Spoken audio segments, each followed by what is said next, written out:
السلام علیکم، میں آپ کا میزبان شاہد چودھری آپ کی خدمت میں حاضر ہوں۔ آپ اس وقت دیکھ رہے ہیں ویلکم پاکستان۔ ویڈیو دیکھنے سے پہلے ہمارے چینل کو سبسکرائب کریں، لائک کریں اور شیئر کریں۔ آج ہم موجود ہیں بیورو چیف رانا عامر منظور کے آفس۔ بیورو چیف رانا عامر منظور کے دفتر میں فیصل مجیب الرحمان شامی کی آمد۔ انچارج نمائندگان بابا اشفاق راج، بیورو چیف رانا عامر منظور، deputy chief reporter Shahid Chaudhry, Mian Khadim حسین، دانش تاج سمیت علاقہ بھر کے صحافیوں نے شرکت کی۔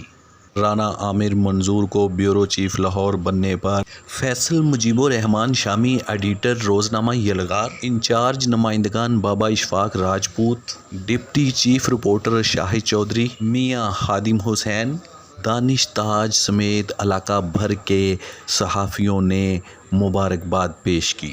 موقع پر فیصل مجیب الرحمان شامی، انچارج نمائندگان بابا اشفاق راجپوت، بیورو چیف رانا عامر منظور نے نئے آنے والے دوستوں میں کارڈ تقسیم